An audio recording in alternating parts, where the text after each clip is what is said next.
Pour une photo d'entrée un peu.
We therefore fully appreciate the promise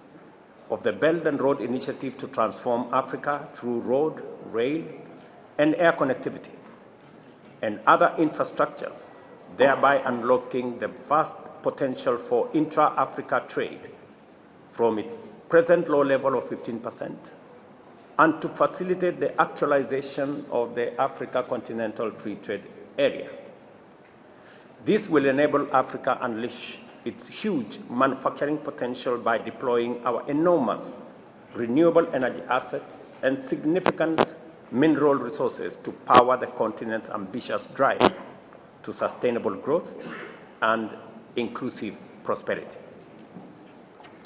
In recognition of this undeniable promise, we are, for instance, engaging China on extending the standard gauge railway from Kenya through Uganda, Rwanda, Burundi, the DRC, into Congo-Brazzaville, thereby linking the Indian Ocean to the Atlantic Ocean. When it is finally implemented, this single project under BRI will deliver for our nations and peoples unprecedented transformation. This gives us an outline of the magnitude of the entire BRI and the scale of possibilities that will come with it. Distinguished guests, ladies and gentlemen, first, I thank the people and government of China for inviting us for this very important and historic high-level meeting focusing on high-quality belt and road cooperation, and for their warm welcome extended to all of us. I also acknowledge the deep appreciation and leadership of the FOCA co-chairs and the work done by the Secretariat to diligently coordinate all the preparatory activities which have made this high-level meeting possible. Further,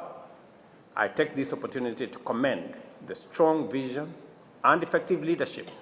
through which His Excellency President Xi Jinping has made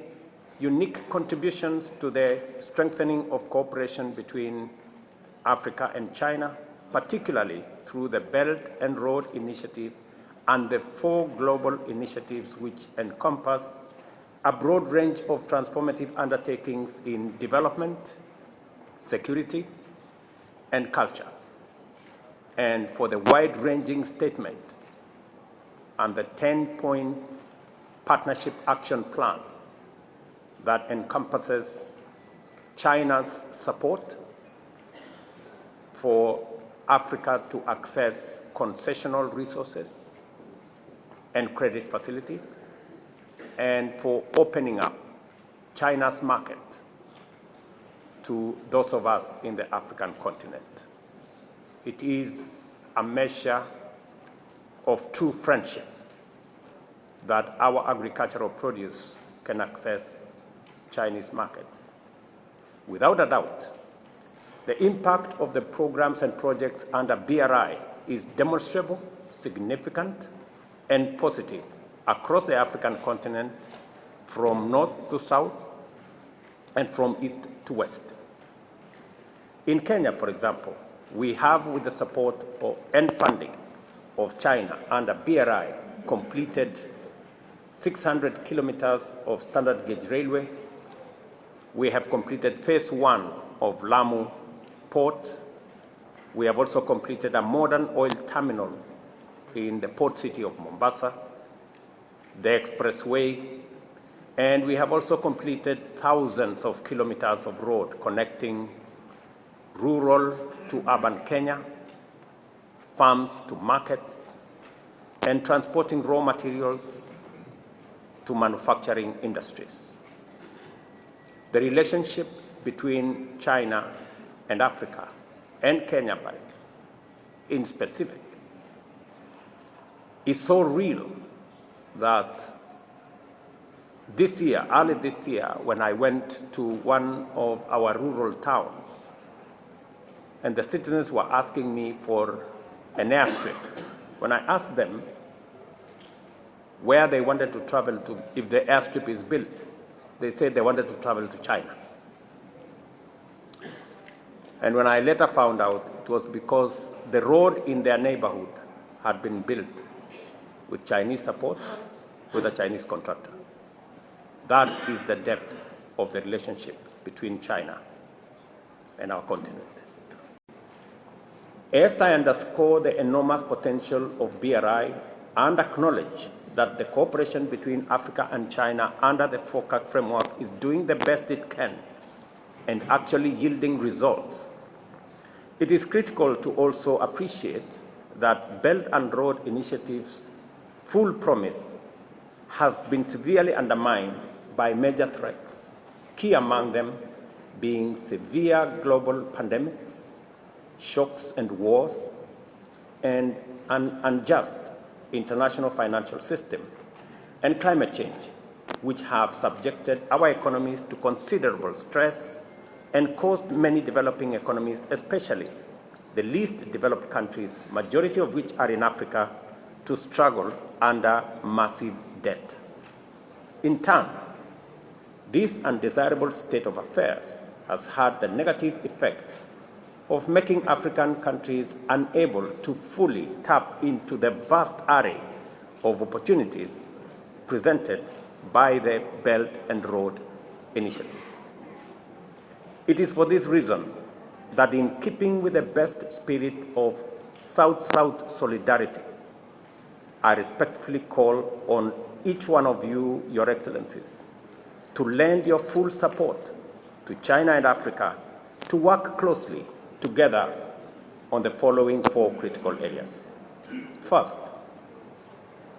to urgently collaborate in championing a fair international financial system that enables Africa and other countries in the global south to benefit from available resources and opportunities. China, as a friend of Africa, should rally the rest of the shareholders to double their contributions to the multilateral development facilities like IDA 21, Africa Development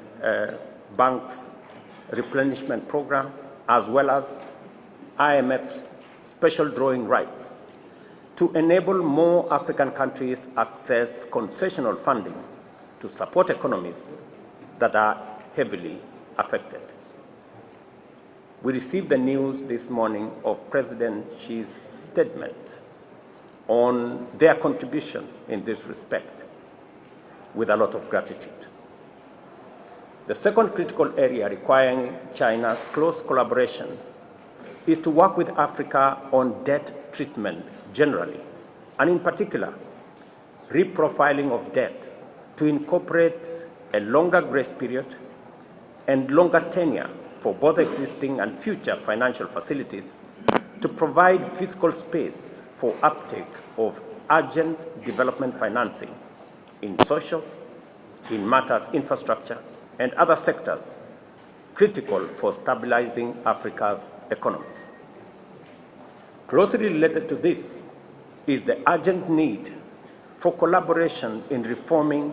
the international credit rating and debt sustainability systems. In this connection, I am happy to share with you that with the support of Africa Development Bank and other African multilateral banks, we shall be holding the first African meeting in Congo-Brazzaville next month to establish parameters for the proper evaluation of African assets and gross domestic product, and new modalities for determining Africa's debt sustainability using Africa's real wealth.